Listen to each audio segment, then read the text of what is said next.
And then we adjust. Look, kind of like that. Good morning. Good morning. This is called This is now Bridge to a Better World. Jinx, you owe me a Coke. Yeah. All right. So, good morning, good people. Big news is it's hot. If it was any hotter, I'd want to do this topless. Come on over here. Come over here. You say that to all the girls. Well, you told me I can't say that to all the girls anymore. So, good morning. We're so glad you're here, and so are we. We have this morning. We're focusing on the need for solidarity, the actual practicing of solidarity, like our lives depend on it. We are trying to focus on how one organizes a broad-based coalition where we can embrace a direction forward as opposed to, say, succumbing to fascism, which seems to be sort of I'm going to say, two paths in front of us right now. So carry on, Teresa, won't you? I'm Ani. This is Teresa. I'm Teresa, and I'm very encouraged by the Kamala campaign. I was dragging my feet towards the idea of changing horses in midstream, but they seem to have picked a good horse, so to speak. And so now the challenge is to see if this results in getting the vote out, getting people to register. And the good news is it seems to be working. I don't know what the numbers of new registrations are, but I'll be looking for that. I would guess that it's a lot. I called the campaign myself, or I texted the campaign myself, and I want to do phone calls because that's about all I can manage. I can't guarantee that I could go down to the office and do things, but I could call from my home, so maybe I can arrange that. But this is a all hands on deck moment to ride with this enthusiasm and see if we can defeat the fascist juggernaut. I've been warning every week about the nasty tricks that they are pulling, and this one will be no exception. I want to go into a little bit of the details that you'll find on gregpalast.com. Georgia and Texas are, great or lousy examples of this, depending on your perspective. Let's say severe examples of this.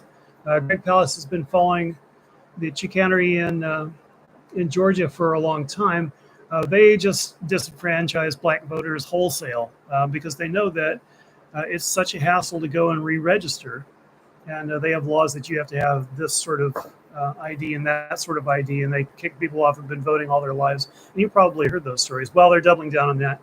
And the latest thing that Georgia is doing is they put up a website that, well, let me read from gregpalast.com. This week, Georgia rolled out a new website where people can let the state know if they've moved or their relative has died and canceled their voter registration online. It's super easy. You just plug in your information and poof, your voter registration vanishes. This would seem to be a solution in search of a problem. For example, over the past 50 years, Greg Palast writes, I've lived in Michigan, New Hampshire, Germany, Georgia, Vermont, Oregon, Washington, D.C., and then Oregon again. I never let a state know I'd moved. Nobody does. Instead, states track death records and the expiration of driver's licenses to determine who's died and moved. So keeping the voter rolls clear as if it were an urgent imperative, making the wait for driver's licenses to expire just too dangerous, is the new excuse for Kemp's Georgia website. No one's believing the GOP's mass voter fraud shtick anymore, so they're just reverting to this national, rational-sounding new way of getting Democrats removed from the rolls. And so you can just go on the website and remove someone's registration. And of course, that's happening. There's an organization, True the Vote, that is dedicated to that. They seem to be mostly, according to the Texas Tribune, they seem to be mostly dedicated to taking money. But they've been given so much money that it's being spent in all 50 states now to screw up people's voter registrations. Texas has taken the extra step of putting up what appears to be an online voter registration. You fill out your information on the form, and at the bottom it says submit, and this is just direct fraud. It doesn't submit to anything. You think you've sent your voter registration, and probably thousands, if not millions of people have filled that out, thought they're going to vote for Kamala Harris, and if they don't get informed before the deadline, which is right around the 1st of, I guess the 5th of October, if they don't get informed by October that they have to actually register, then they won't be registered to vote. And that's the whole idea. I mean, Texas is just going for direct, intentional fraud to prevent people from voting. And that's how dedicated they are to keep the working class and people of color from voting. Well, and to see the incoming fascist overlords, because those in power in Texas are aligned philosophically with a fascist state. And so it is of supreme importance to engage in national education campaigns. I've been seeing some very good videos, TikToks, and reels, and etc., where folks are trying to get this message into states that have these practices. In fact, we all need to be checking our voter registration information on a regular basis. And it's weird that I'm saying that, right? It's just effing strange that we live in one of the oldest democracies on the planet. And here we are saying, we're not sure if we actually are going to have the right to vote in 3 or 4 months because of dirty tricks, because of people who are more than willing to fuck people out of the right to vote. Yeah. And I could go into just how little democracy we have, but this isn't the time or place, I guess. Right. And we need to defend. I think you can go back and watch the first 2 years of this live stream and find our thoughts on how little democracy we have left. But what we do have, we must save. Yes. I mean, yeah, don't go there, Teresa. Don't go there. Don't go there, Teresa. But I mean, there are things going on that we do need to address via a rational administration, internationally certainly, and the climate is just going to roast us to death, literally. And the only way we can have half a chance of addressing that is to keep the fascists out of power. And if you look at the donors for the Republicans, well, Musk is the most obvious donor, and I kind of like it that people are catching up to the fact that he's just a fascist man baby, and he has way too much money, and he intends to rule us by throwing it around.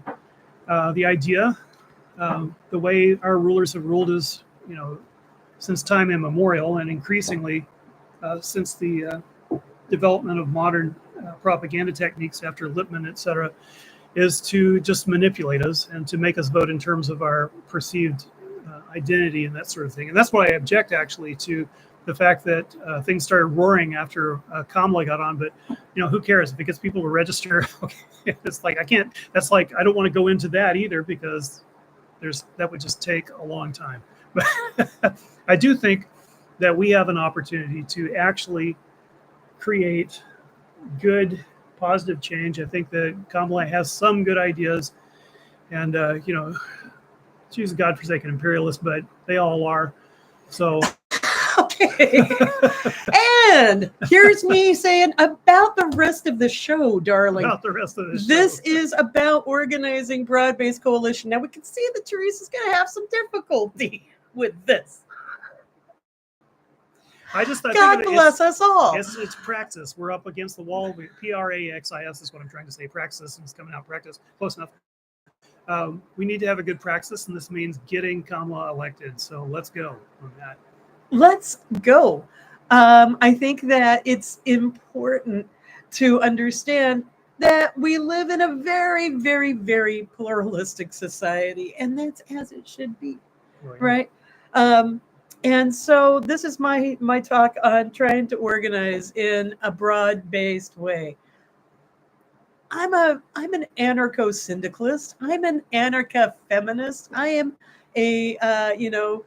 my spirituality and my political praxis and ideologies and all of that are kind of rooted deep in the wisdom of the earth, and I'm a hedge witch. Okay, all of these things might say, you're kind of, in a very small group there, Haynes, and that would be kind of true in a lot of ways, except I'm a human being on this planet, right? And thereby, I have a lot in common with my fellow human beings on this planet. And in this country right now, we are, again, facing that kind of wide divergence into fucking fascism with no exaggeration, or sort of, kind of, maybe more or less business as we have seen it. And we've been organizing to sort of, move it to the left more and more and more.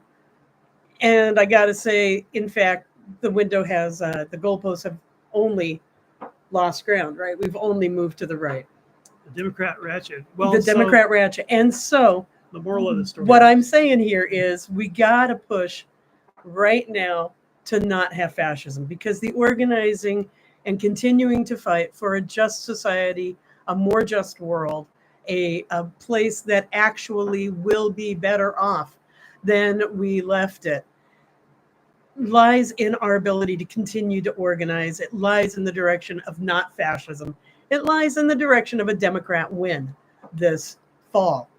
And I say this as somebody who has pretty much only voted third party since I, was able to vote. I say this as someone who has not been enamored with a whole lot of Democratic rhetoric over the years, because it seems hollow, because we see bloody imperialism, regardless of the face of that. And yet, I would like to continue to keep organizing in the ways that we have, to push for a more just society, than to fucking fight fascism, pure and simple. FFF for short. I know, I'm swearing a lot this morning because I have a hard time saying fascism without the preceding qualifier. We'll just go with FFF. So that's sort of my gestalt. I think that we are at a moment where we do have to actually embrace the enthusiasm of this moment for the Democratic ticket. I, again, say this advisedly as somebody who, has not been enamored so much of the past record. But some things have worked out very well. And actually, I gotta say, I have liked what Kamala said to the public in her press statements and in her public addresses and her campaign rallies in the last week and a half that she has been a candidate. There's something there. To talk about the need for nationalized health care, to talk about the absolute mandate for people to control our reproductive health and our reproductive capacities.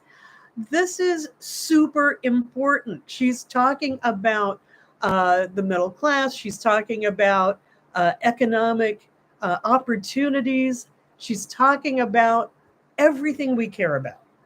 And so I think that that's a moment that we need to absolutely embrace.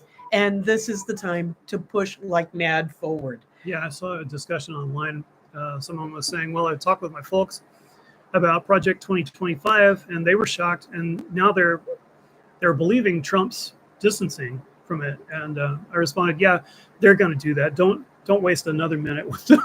It's like, this is the time to register new voters and to check your registration, because a hell of a lot of people have been shocked and surprised when their registration is missing. And as Greg Palast says, every election, don't accept a provisional ballot, especially if you're inside the registration deadline. Don't let them give you a provisional ballot. Get a real registration. Keep pressing, keep yelling, whatever it takes until you are actually a real registration, a real ballot. A real ballot, because they will give you a provisional ballot which are never counted. They're just placebos. Don't fall for that. Okay. There was a thing back there that you said. Oh gosh. That's gone. So I wanted to talk about what really building that broad-based coalition looks like. And there's a lot of it that looks like we have to suspend judgment for just a little while. I would like to see us actually suspend judgment for possibly ever, because I'm pretty sure judgment doesn't help us.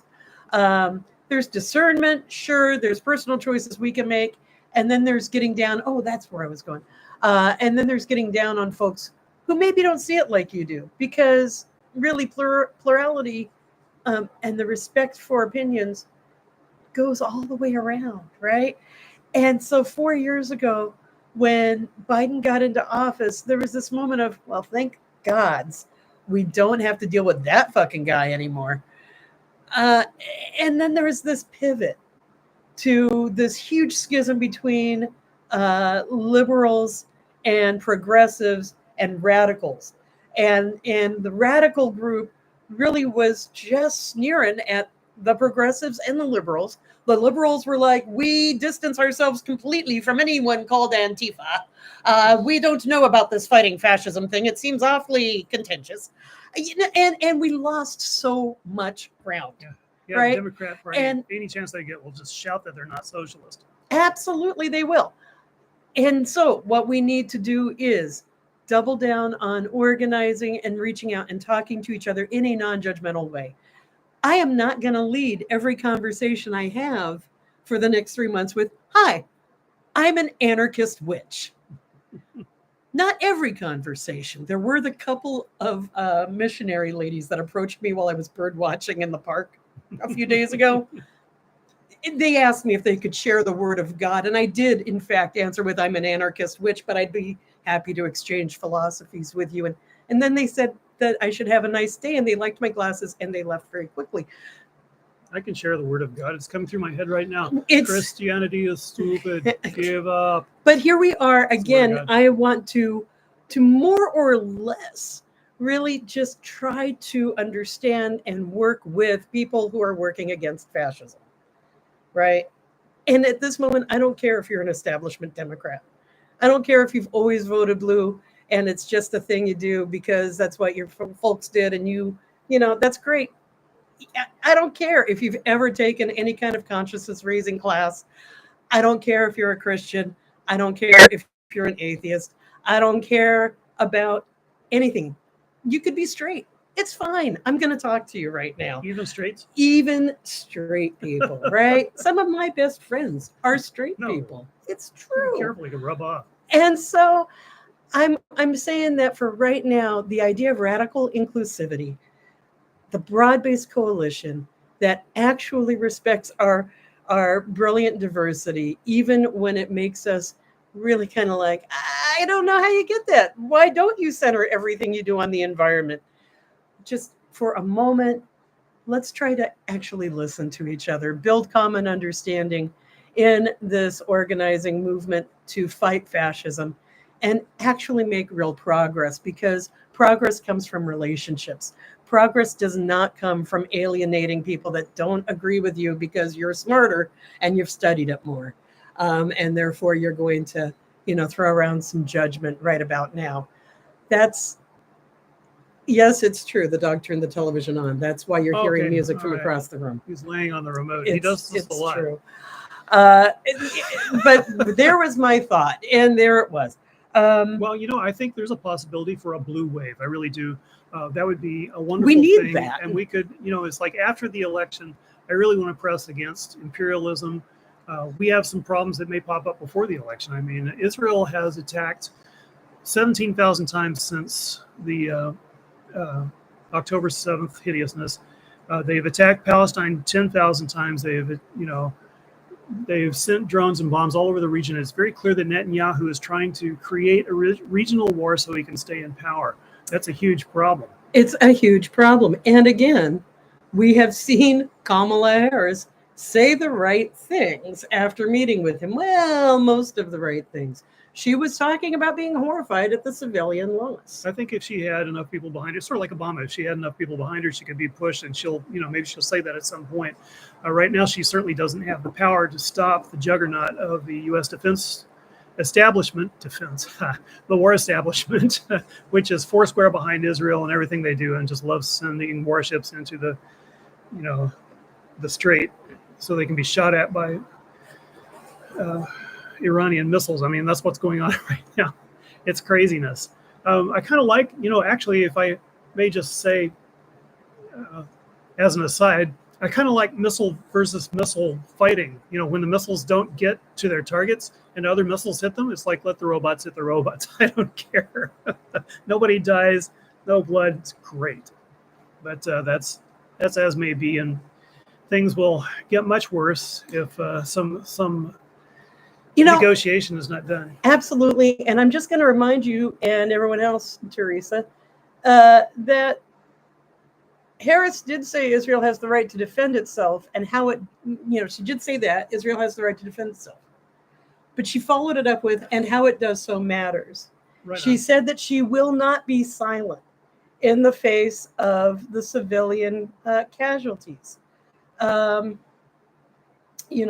she actually spoke about a two-state solution. She, we cannot look away in the face of these tragedies. We cannot allow ourselves to become numb to the suffering, and I will not be silent. So to everyone who's been calling for a ceasefire and to everyone who has been calling for peace, I see you and I hear you. Right? That's a different talk than we've heard coming from Biden. Oh yeah, it's pretty brave considering the power of the Pentagon bloc. Yeah. Right. So I'm just saying, let's be accurate about, what she has actually gone on record saying very forcefully. And it really does point, thank you, Marianne, for pointing out, yes, solidarity is very hard work. Hi, Jabra. Hi, Tat. And to all else watching right now, thank you so much for doing so. Please do hit the like button, subscribe to our channel if you haven't done so already. We've picked up some new subscribers lately, and I'm thrilled to see it. Please help spread the word as we come here every Friday morning to give you our opinion on what's going on nationally, internationally, behind the scenes, stories that you may not have caught in the how do we say, overload of information and disinformation available to us now and coming in fast and furious on notification buttons. So this is what we do. This is now Bridge to a Better World. Again, I'm Ani. This is Teresa. And thank you again so much for joining us. For 20 years, I had the privilege and honor of working in a very small community radio station. And in doing so, there was, the idea of community radio is it includes everyone in the community, and to define the community as large as possible, because everyone needs access to that microphone, right? And I worked very hard to get a community thriving that actually had folks in it that were deeply suspicious of each other, right? Fairly conservative Christian folks working hand in hand with anarcho-trans folks. It was a thing, and when we pulled it off, because we all agreed that no matter what we might have really kind of thought of each other personally, we had to respect each other when we were in the building. We didn't have to be best friends, but in the building, we supported each other because there was no other way to be inclusive. And the last thing on earth we wanted to do was exclude people that wanted access to that microphone. And it had some results, I think. And that is the same sort of radical inclusivity that I am promoting now. Right on. It means that I don't care if I liked the way you voted in the last 4 elections.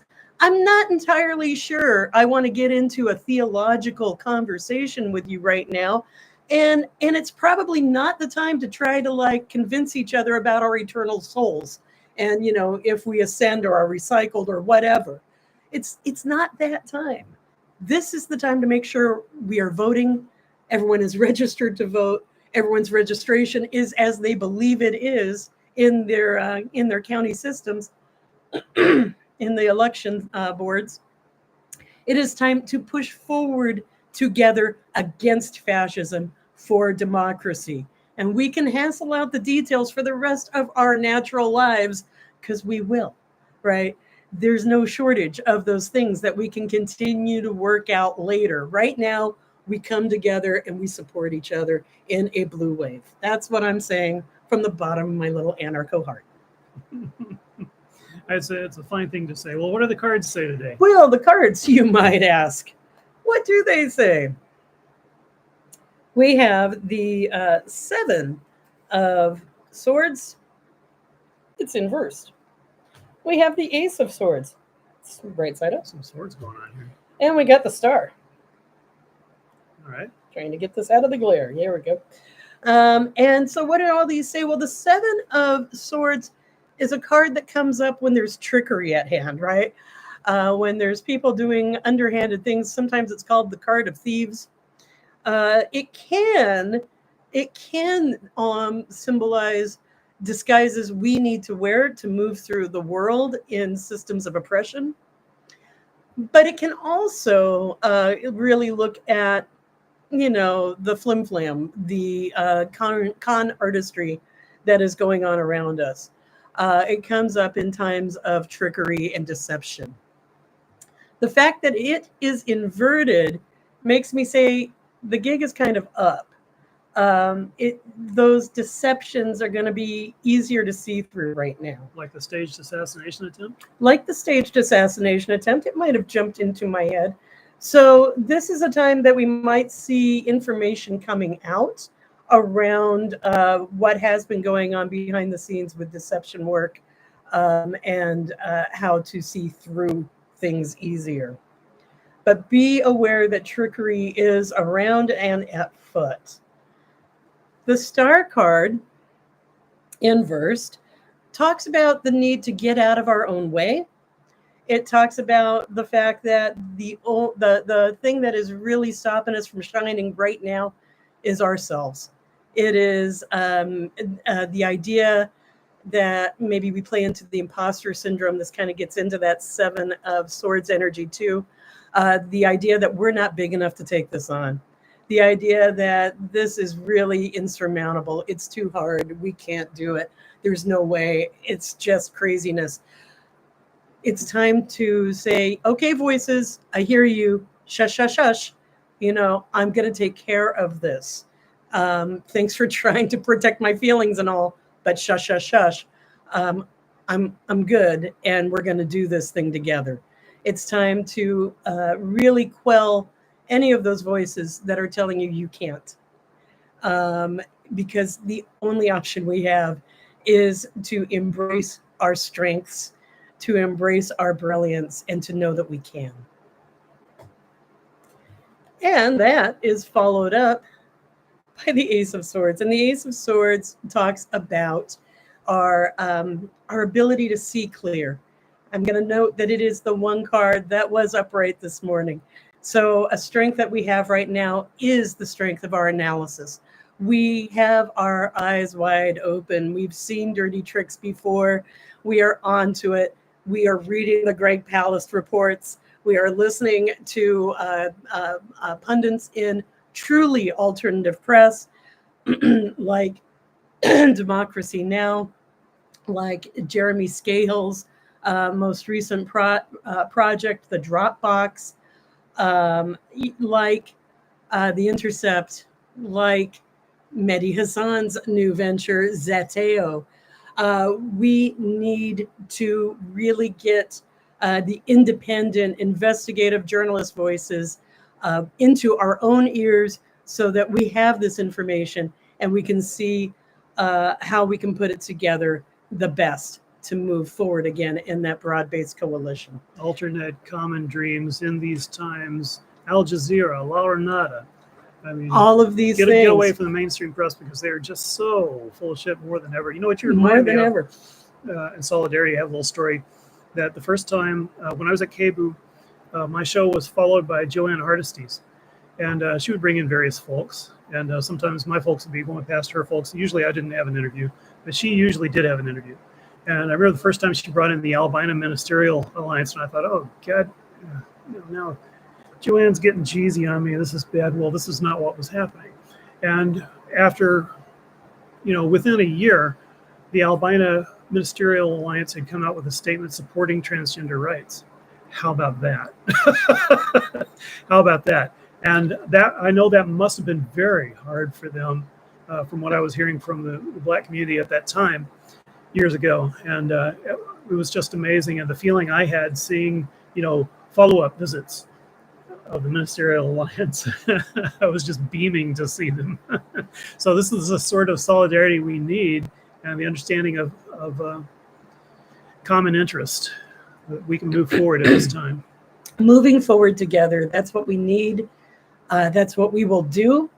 And thank you very much for joining us this week. This is now Bridge to a Better World. Do join us again next week. We'll be back again. And we hope to see you then. And all the ships at sea. Keep on, keep it on. Bye. Use air conditioning.